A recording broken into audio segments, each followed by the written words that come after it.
नमस्कार. मुंबईच्या घाटकोपर रमाबाई आंबेडकर नगरामध्ये गंधकुटी बुद्ध विहारामध्ये झोपडपट्टी पुनर्वसन प्राधिकरण अंतर्गत अंतिम परिशिष्ट 2 झालेल्या मात्र अनेक वर्षापासून तांत्रिक व आर्थिक या इतर कारणाने रखडलेल्या झोपडपट्टी पुनर्वसन किंवा पूर्ण न झालेल्या योजनेच्या पात्र झोपडी धारकांकडून खरेदी केलेली झोपडी अंतिम परिशिष्ट 2 मध्ये समाविष्ट होत नसल्यामुळे अनेकांना मोठ्या समस्येला सामोरे जावे लागत आहे.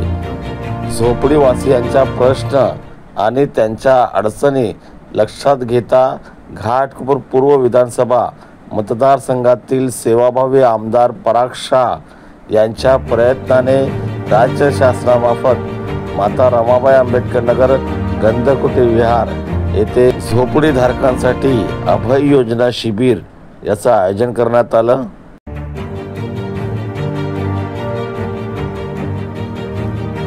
सदर शिबिरास झोपडपट्टी पुनर्वसन प्राधिकरण बृहन्मुंबई येथील सक्षम अधिकारी 8चे उपजिल्हाधिकारी स्नेहा उबाळे तथा बाळू गवळी, प्रमोद बागुल, रवींद्र कामतेकर, नायब तहसीलदार देवरुखकर मूर्ती, मॅडम महसूल अधिकारी आशिष सुर्वे, कैलाश गोडे, हर्ष पवार, महसूल सहाय्यक उषाली दांडेकर, टायपिस्ट सदनिका हस्तांतरण व वारसपत्र अधिकारी उपस्थित राहून अभय योजनेच्या संदर्भात झोपडीधारकांना महत्त्वपूर्ण माहिती कामकाजाबद्दल दिली.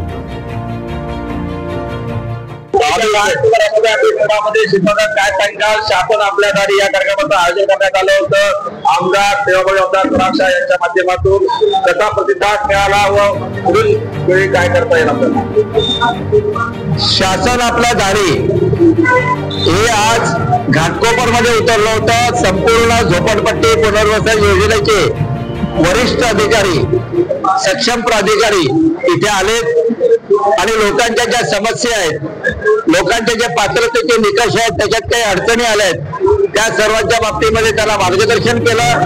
निश्चित रूपाने घाटकोपर पासून झोपडपट्टी पुनर्वसन योजनेच्या कार्यालयात जाण्यासाठी 500 रुपये खर्च करण्यापेक्षा लोकांना इथे मार्गदर्शन मिळालं. त्यातून निश्चितपणे त्यांच्या प्रश्नांचं समाधान झालेलं आहे. अजूनही अशा प्रकारचं सहकार्य लागणार आहे आणि देवेंद्रजी फडणवीस यांचं जे लोकाभिमुख शासन आहे, लोकाभिमुख सरकार आहे, त्याची प्रचिती आज इथले स्थानिक आपले आमदार आदरणीय परागभाई शाह यांच्या माध्यमातून येथील घाटकोपरवासियाला आलेली आहे.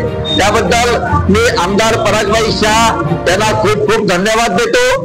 तसेच सर्व अधिकारी वर्गांना खूप खूप धन्यवाद देतो.